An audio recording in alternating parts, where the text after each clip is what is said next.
The community channel do different show. Example, profession. And today we are at the Eagle Village with Madeleine Paul, Chief of Eagle Village. Hello, Madeleine. Hi, Chantal. How are you? Not too bad. Good. I tried my English today. That's okay. Really hard, but it's important that people knows who's the chef and what is the chef. Okay, well... Okay, the profession. Yeah, okay, well, I'm Chief of Eagle Village since June. And as chief, like, I'm elected by our members. That's how it works. And who am I? I've lived in Eagle Village for since 1976. When I moved here, I was just a little girl. But before becoming chief, I was economic development officer for Eagle Village. So as part of my job there, I developed Migizi Gas. It was a project that was wanted by the community. We wanted our own gas station. So I developed the project and I managed that for 5 years before coming back to the office here to work as economic development. And while I was doing that, I was also a counselor for Eagle Village for 3 mandates, so that would be 6 years. So that gave me some experience in the field of politics, I guess you could say. And I was also teaching at the time. I was, teaching at Laval. And I find all those experiences have really helped me in my position today, because in this position as chief, you kind of need to know a lot of things. So teaching, economic development, it's a lot of different things. So all those experiences have really helped me gain experience. It looks like if we compare, okay, a mayor of a town and chief for Eagle Village, what's the difference? Okay, it's a very big difference. Okay. Okay, I'll explain. Chief of a community, people might think it's like a mayor, but it's not, because a mayor, they have like political files they deal with. Whereas chief, we don't just have the political files, we have to administer a lot of our programs on the reserve. So we administer social, like welfare. We have like our own finance department where we get our funding from Indian Affairs, and we have to manage it based on the population on reserve, even though we have a lot of members that live off the reserve. So our funding is based on the population here. We have our membership clerk who takes care of members. When a baby is born, they have to come in and show their birth certificate, send that in so that they can be assigned a number, like you're given a band number. So if people want to transfer bands, they have to go see our membership clerk to become members of Eagle Village. Since we are owners of the taxi, we have, we manage the taxi as well. We have education, where we have to administer our own education. So for our students to go to the public school in Temiskaming, we have to pay the school board tuition fees. So because you don't pay... We don't pay school taxes. So school taxes per household is what, maybe 100 and some per house. We pay 6,000 to 7,000 per student to go to the public school. Why the big difference like that? I don't know, because I guess for the off reserve, the government funds the kids to go to school. They get funding from the government, where we have to give our own money to send our kids to school. Okay. So, and we have our own bus. We bus our own kids to the public school. So, and we also manage our post-secondary. So kids that go to college and university, we have to pay their tuition and their books, and we give them a living allowance to be able to succeed in school afterwards as well. Oh. So we manage all that from Eagle Village, along with our housing department. We build houses. People, they'll apply and they'll get a house, or they'll get their own loan from the bank to build a house. But because we're always the co-signers, because nobody can actually own a house on a reserve, because banks won't just lend you money because they can't repossess it on the reserve. So we have to make sure that, that we will back them up if they don't pay. But, It's happened sometimes you deny one person to have a house?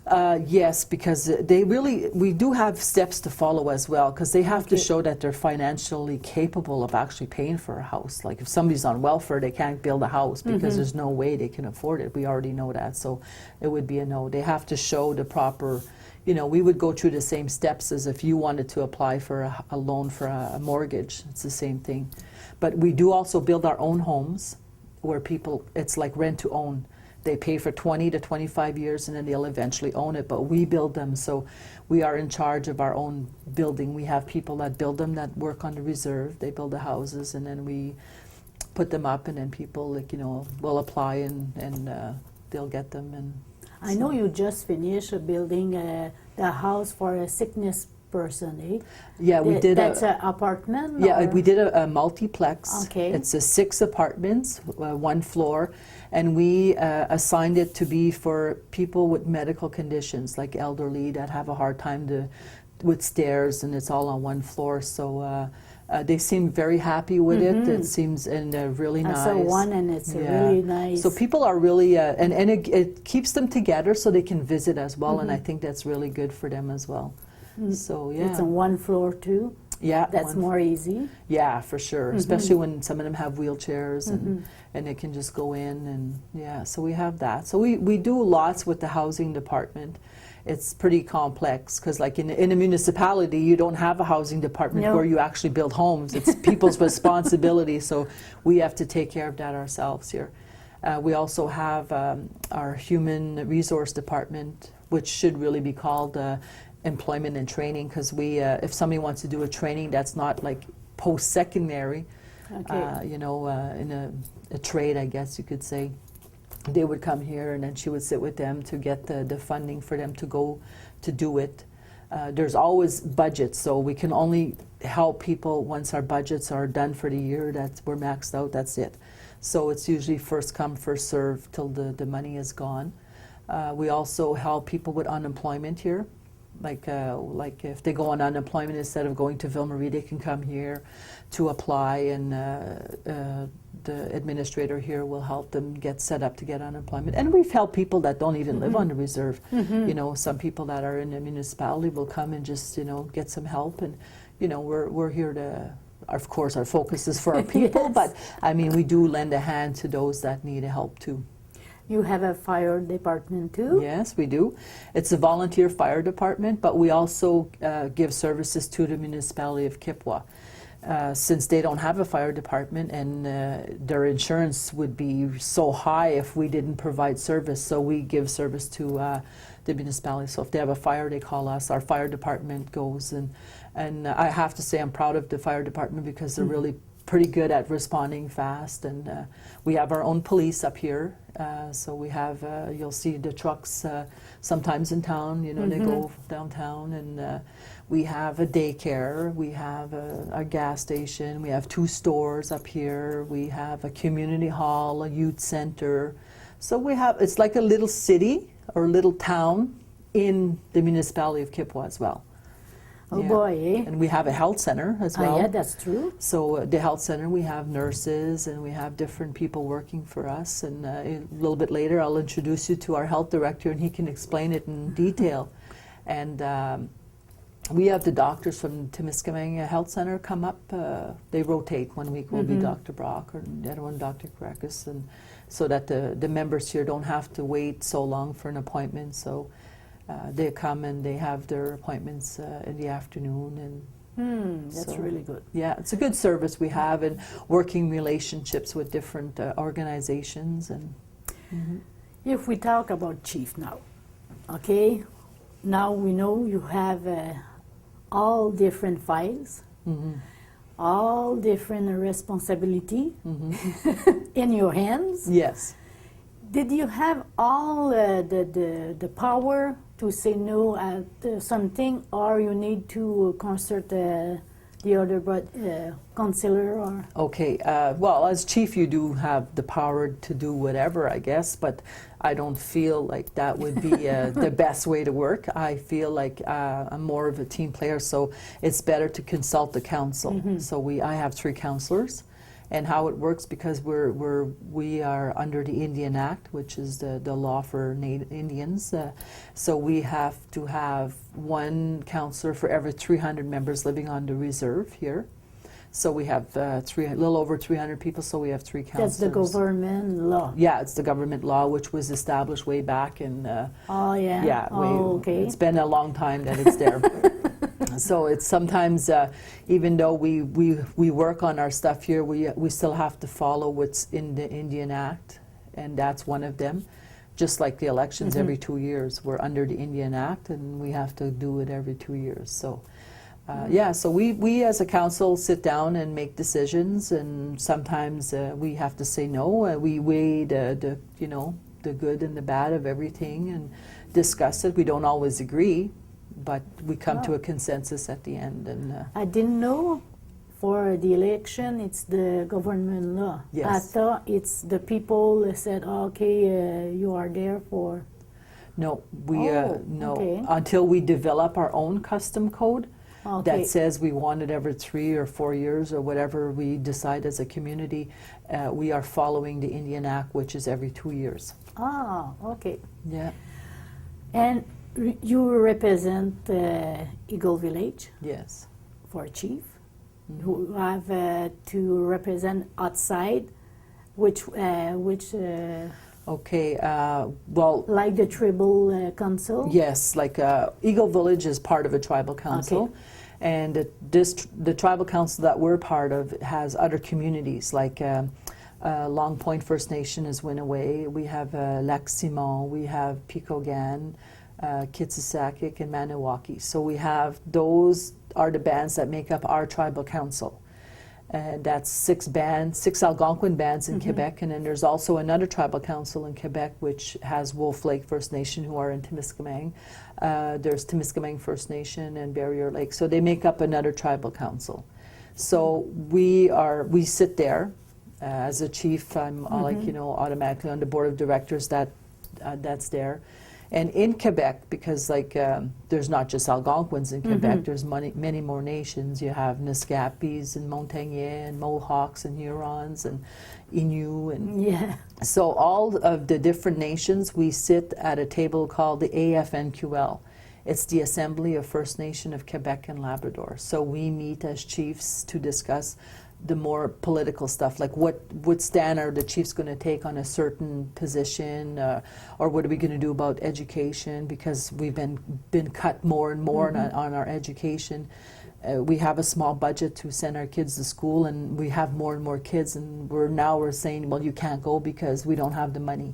So those are some of the things that, as chiefs, we kind of work together to try and to get at least to sit with the government, because it's the federal government that's responsible for First Nation people. And they've been transferring a lot of the responsibility to the provinces.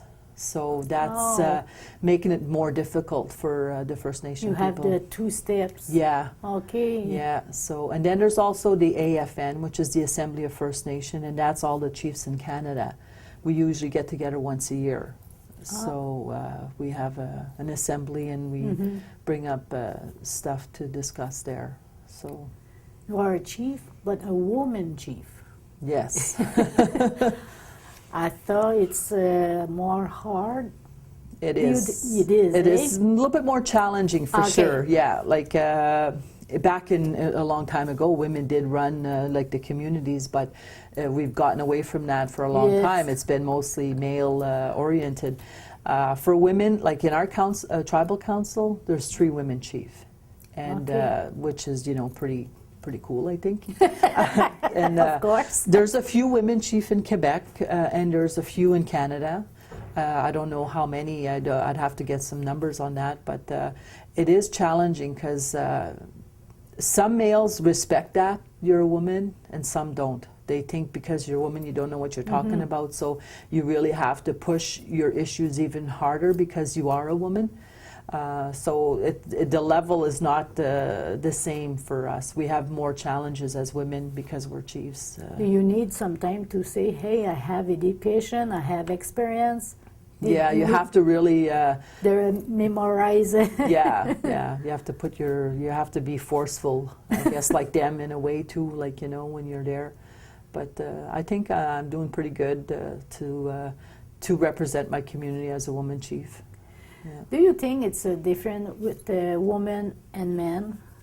The way for thinking for the people? Yes, I think so. I believe it because I Yes. find women are they're more compassionate because we're mothers as well. Mm-hmm. So we have that compassion side, and we think more compassionately when we make decisions compared to men. That's what I see and feel. That's what I thought too. Yeah, and I think that goes anywhere, whether you're First Nation or not. But it's like that. Yeah. But I know you, and you have the power to say, hey, listen to me. Do you think you need some time to put your power, not your power, but your strength to say, to force that? yeah, Probably, I would say sometime I'd have to. But right now, I'm not really a person to be like that. I'm more of a to try and work with my Yeah. team, you know, so we can come to a decision together, and that's okay. This is what we decided. but you are not scared. No, From if I the have men. no, oh No. no, That's what I mean. yeah, no, I can Okay. be forceful when I want to. Yeah, no, whether it's men or women, it's the same thing. Because when you arrive, you don't have the formation. That's the good word. For Training? The training. Thank you. The training to be a chief. No, there's no such thing as You training. arrive in the office and ew, Yeah, that's it's exactly it. beginning right away. Eh? Yeah, you're elected on a Friday, and Monday you start. So there's no change. You just go into it. So you have to be ready to. You have nobody to say, hey, No. you need to do this and No. do that. No, so you rely on your administrators to kind of help you with Okay. it. But the political side, you're in it, and you have to learn as you go. And it's in the political side, there's lots of laws, so you kind of need to know about law, and you really need to have a good awareness of a lot of things. You know, the law, the programs, human resource, the human rights, everything. You need to know a little bit of everything because, You need to follow day after day. yeah. Okay. Yeah, just because we're on a reserve doesn't mean we're exempted from everything. We do have to follow some stuff. For And sure. if you want something, you need to know Yes, yeah. to stay on there. Exactly, yeah. Yeah. Now we go to visit your office, and the Yeah. people works with you. Yes, we can go and have a tour and show everybody what Eagle Village Administration and Health Center looks like. Okay, do. Madeleine, it's really nice. It's somebody from here. No, it's an Algonquin from Winnoway who painted these. So, Oh, do you have a different We have a arts? couple of them around the building. When we do the tour, you'll see the different ones, yes. Okay. Yeah. We do the first floor. Yeah, it's the administration, the first floor, so it's like a circle, so we'll do a circle. Oh. And when you come out of my office, like we just did, we turn right and then we'll continue Okay. from here. If you do the circle, it's the same thing as circle of life and. Similar, I guess. Eh, Yeah. oh. Okay, we do the first one. Yep. Okay. Okay.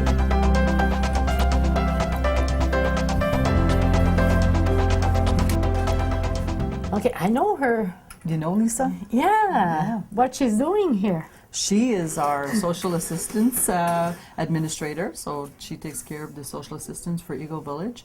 And because it's only a part-time position, she is also our financial clerk, so she does a lot of entries in that department to make up a full-time job. So that's what Lisa does for Eagle Village. Oh, she need to not mix a number and.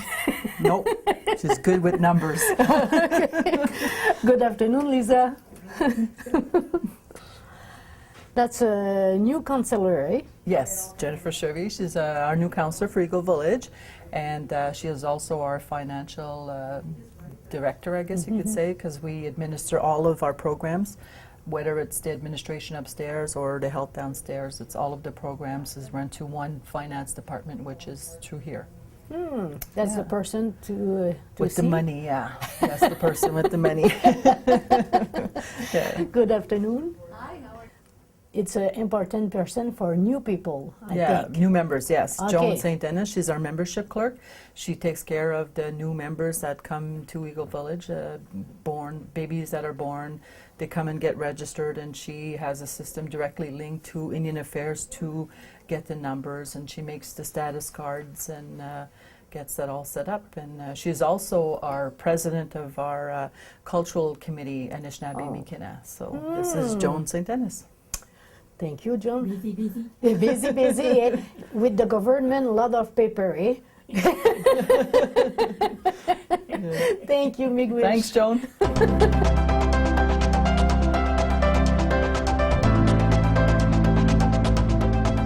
Madeleine, that's a new person for me. I don't know her. You don't know her? Well, this is Diane McKenzie, and she is our Taxi Tem coordinator. Eagle Village owns the Taxi Tem, so Diane does the paperwork for Taxi Tem, and she's also a dispatcher, and she works from home to do that. Nice to meet you. Okay, this person working outside. Yes, Melvin, he's outside working because his job is maintenance for Eagle Village. So he does public buildings that we have, and a lot of the water and sewer and flushing the system and keeping it, doing the water testing and stuff like that. So that's why he's not much in the office, but he does have reports to do. That's why he comes in when he can. It's Melvin McKenzie. That's right. Okay. She's not here because she's gone. She's gone. Actually, Jennifer Paul is the one that would be here, but right now she is gone to Listugush, which is in the Gaspé area, for the First Nation Education Council annual assembly. So they have an annual assembly once a year, and the chiefs are requested to be there on Wednesday. So I will be leaving tomorrow to go there. But yeah, Jennifer takes care of our education. The primary and the post-secondary. So we administer the funds here, we pay tuition for our kids to go in town or North Bay if they're in college, university, or wherever they choose. So everything is run through this office. It's her. She beginning a new program. She started a new program about learn the language, Algonquin language. Yeah, because part of education is the language and a little bit of culture. So she's always doing projects to bring some of that back. She's also on the committee for the Anishinaabe-Miikina as well. So there's a group of people that are working on that as well. Different way. Eh? Yeah. That's fun. Yeah, very different.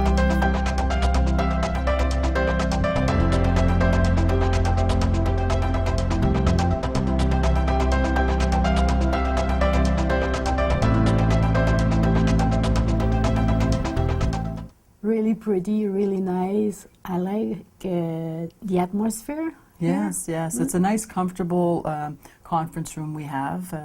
It's well used. It's used by all staff, upstairs, downstairs, because we have the video conferencing as well. So I know we had the public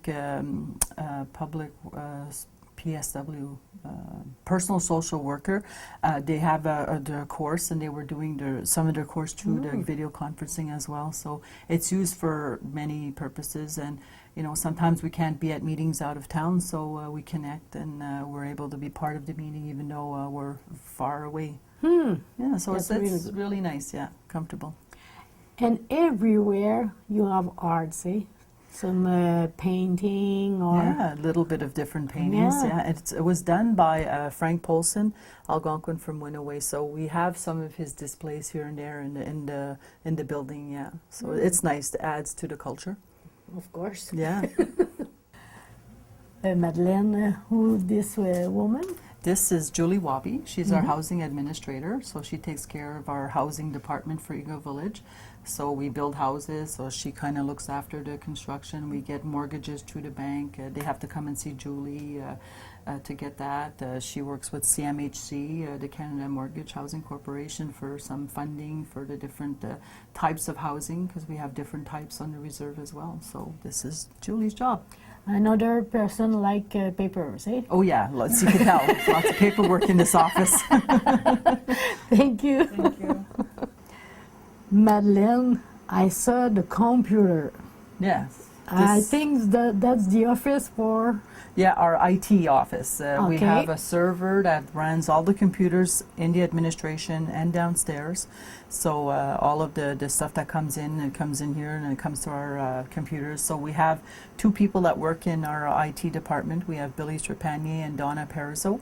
So if anything breaks or freezes, you know how computer programs are, Yeah, yeah. they're not fun sometimes. So No. they help us out and get us out of our jams. So and even from long distance, sometimes I'm on my laptop, I have a problem, I call Billy, okay, I have this problem, so he can help me with that. And Donna also runs our CAP program. It's Community Access Program for people who don't have computers or internet. So they can go to the youth center and they can go on the computer there, and it's a fixed time. It's every night and on weekends. Oh. So she's there to help them if they need assistance. And It's yes. just not only for the youth, the The people, youth, the no, youth no, person? no. It's for anybody, elders, Hmm. youth, who it doesn't matter. So even some people that have computers at home still go, and you know we do have like other stuff in there as well. So yeah, so it's pretty useful with the two running this place. Of course. Yeah. The repairman too. Yes, very good.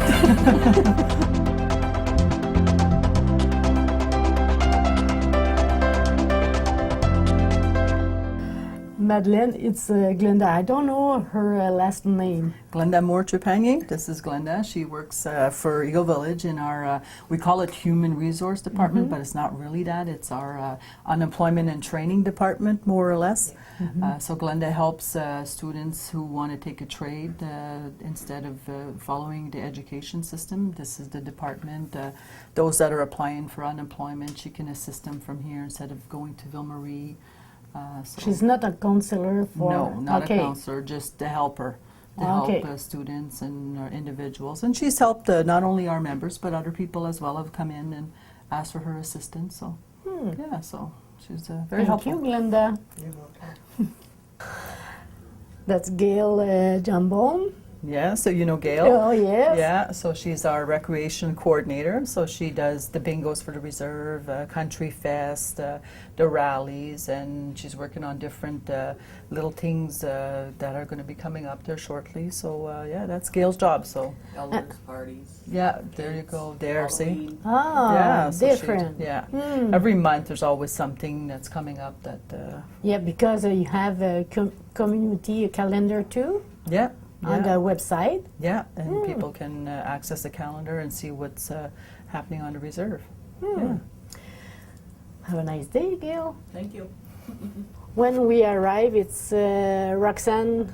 Yeah, she's the one that's going to greet you, and Okay. she's our receptionist and our executive secretary for the council as well. So she does a lot of other work as well in between. She works with the newsletter and whatever she can help with, she does. So yeah, so when you come in, you're going to be greeted by Roxanne, and she's going to tell you where you have to go in the building. The pretty voice, when you call, It's her. Roxanne, yes.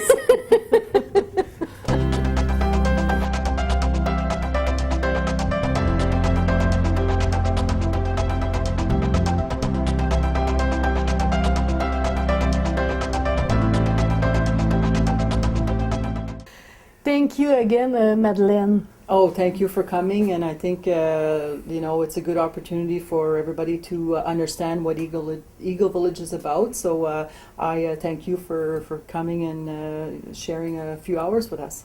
It's a pleasure for us, and I know it's a pleasure for everyone. Well, thank you. Miigwech. Good. All right. Hey, welcome to our health center in Eagle Village. I'm glad you're able to come and visit us here and get to know us a little bit more. Eagle Village First Nations Health Center is a prevention center. We do not do treatment as opposed to, you know, some of our more isolated communities do. Since we have a local hospital, Citoisesse here, which is about 10 minutes away. So our mandate is mostly prevention and promotion. But if somebody arrive here with pain or something, Do you have somebody to... Well, it all depends what it is. If Okay. it's something that our nursing staff can handle, they'll do it. There's no problem. They're licensed practitioners. However, if it's something that requires more advanced medical treatment, they will be transported to the local Citoisesse and taken care of there. Yeah. And when we arrive... When you arrive here in our health center, the first one you'll meet is Jennifer King. She is our secretary receptionist.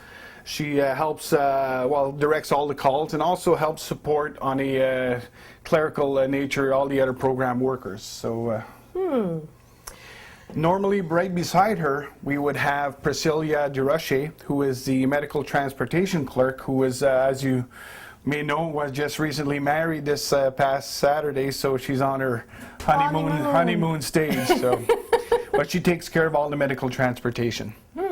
That's fine. You have a new employee, it's Bonnie. Yes, a local new employee, to say the least. Bonnie's on her first day here with us.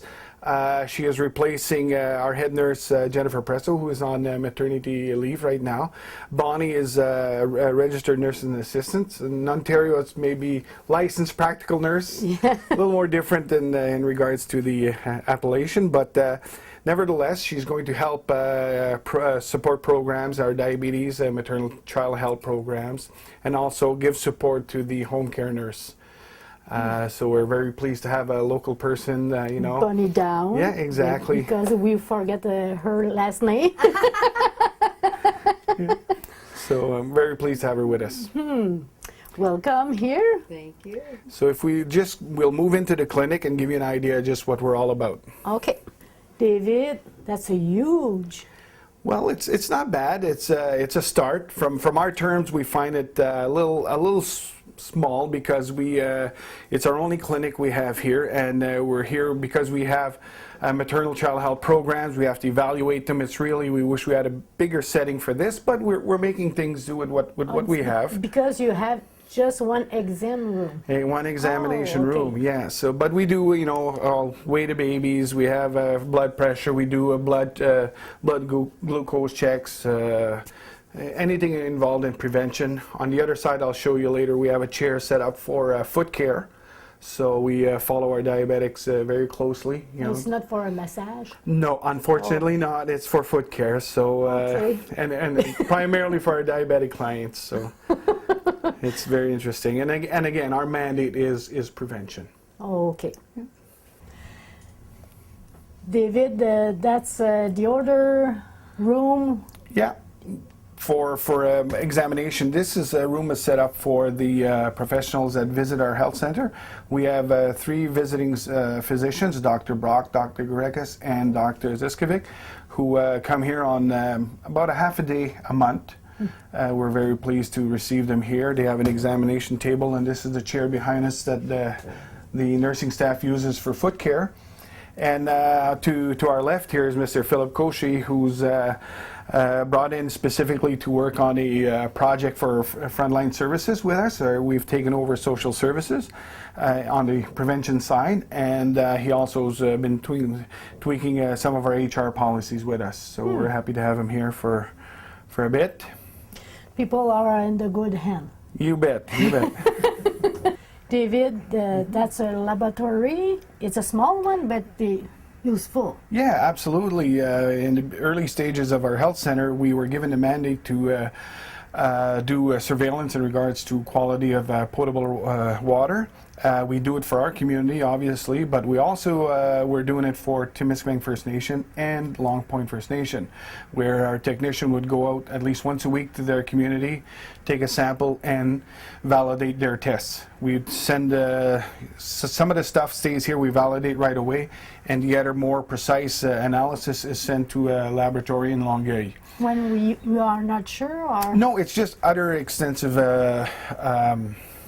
results we're looking for. Here we can do E. coli right away. Okay. So that's what, and then the other stuff is for other metals and whatnot in the water. okay, it's So- different. This it's smaller and everything. More, yeah, okay. exactly. Here we do the basics just to make sure that if we have to do a boil advisory or something like that, that's we're in control of doing that.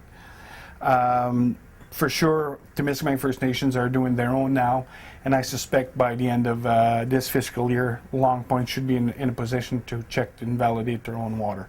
But we will continue to do it here, and also we do some spot checks at areas where our members are more frequently, like in Hunters Point, where it's like our little town over there, and there are people who are living there all year round. So we do quality checks there, and also at a few popular beaches. Oh, that's fun, and it's important too. Quality of water. If you don't have Yes. good water, I mean, we're In trouble. We're in 2011. Everybody should have good drinking water. David, a lot of stuff, different stuff too, because you have a wheelchair, you have that's a seat car. Yeah, baby seat. Yeah, that's for the medical transportation. When we have an infant, we have to take to a hospital or further away for medical exam or treatment. We do, like I said, we do have some equipment here, some crutches, wheelchairs, walkers that we loan out to our clients, to our members who, if either for temporary basis or if it's going to be more on a permanent, we'll go through the non-insured health benefits program to apply. But until then, we have certain amount of equipment to help out. Like every other place, we have our masks and gloves, and in case of another H1N1 scare, and hopefully that it won't happen. But it was a good exercise for everybody to see, especially cooperation, coordination with the local hospital and within the members here. I think it was a good exercise to do. But in a nutshell, we do provide certain things to help out our members. That's pretty. We have here Melanie Plouffe. Melanie Plouffe, she's from downtown at Temiskaming. She's our social worker in regards to frontline services. As of May this year, she was engaged to basically help us work the files in prevention, obviously, to avoid child placement, to make sure that our youth are, if they need assistance and the parents want to work with us, they have that opportunity instead of waiting for youth protection to get involved. Okay. So because we're a prevention center, that's our mandate.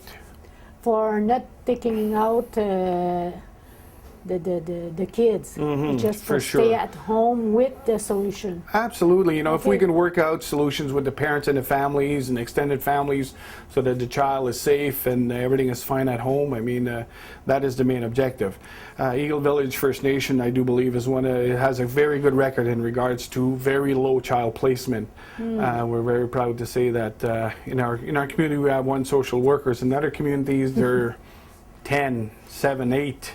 So let's hopefully we can keep it that way. Yeah, that's.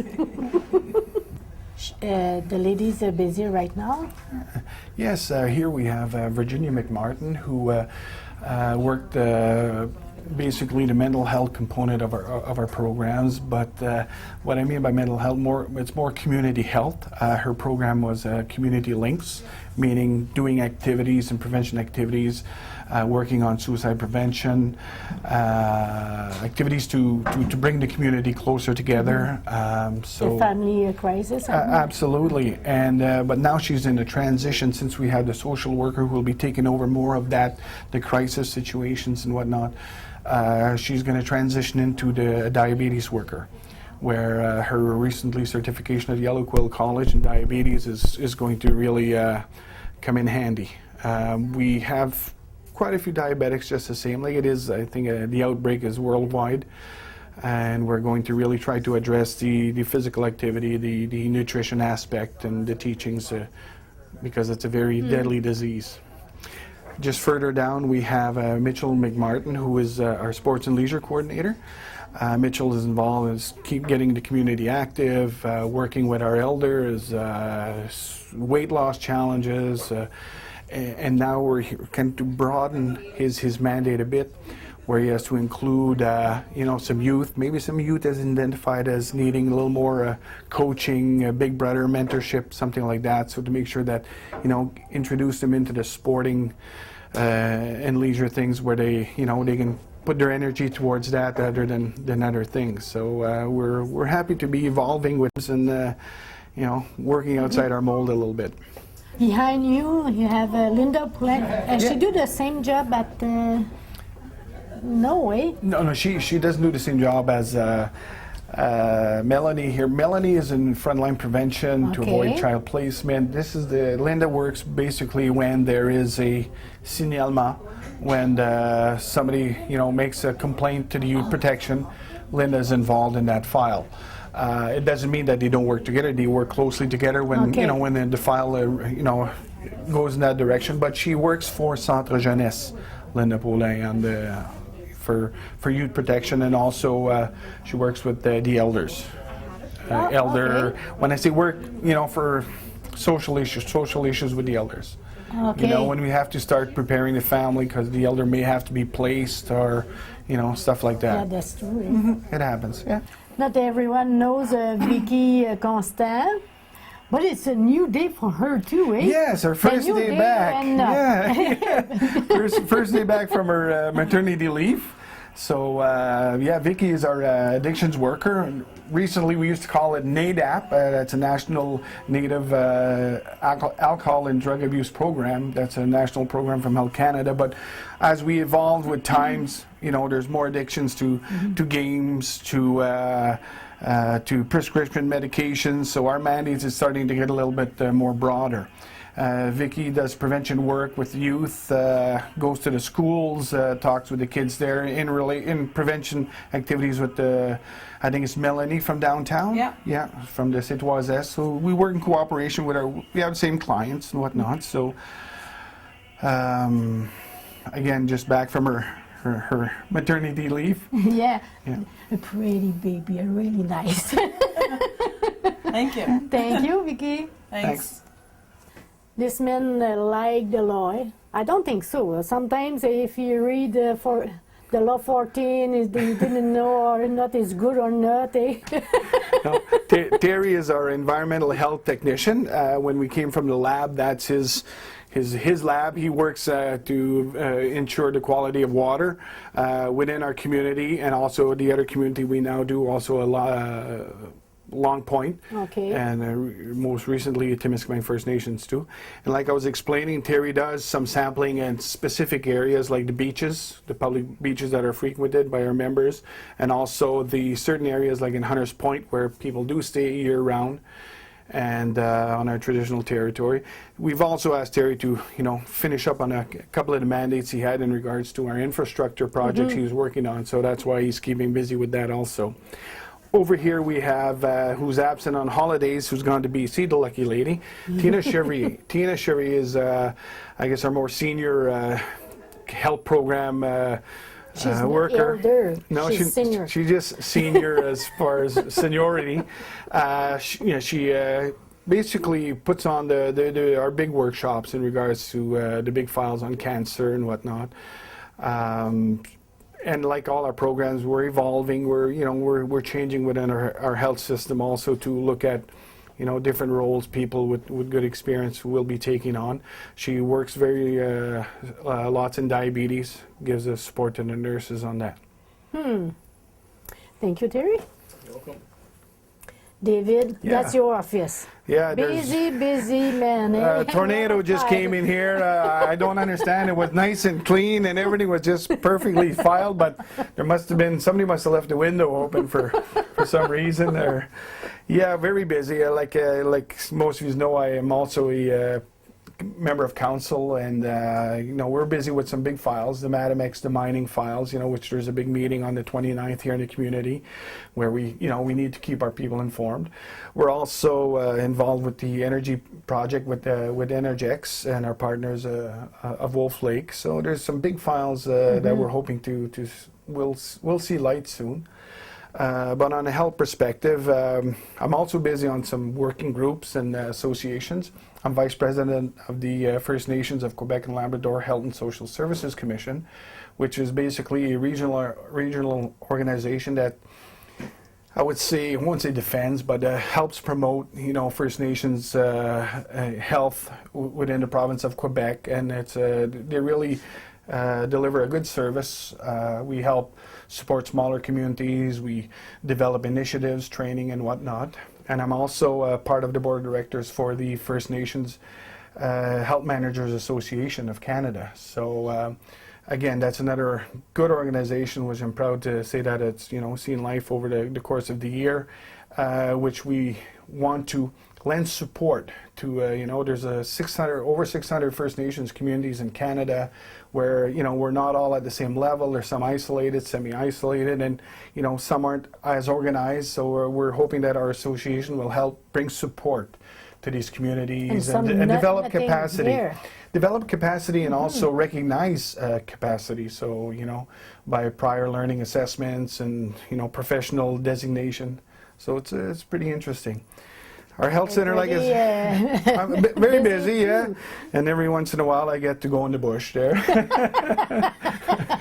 But again, to come back with our health center, it is a prevention center. We do our best. We validate the needs from our community. We develop programs and strategies to try to to prevent illness and make sure the health status of our members is at least equal as to the rest of the Canadians.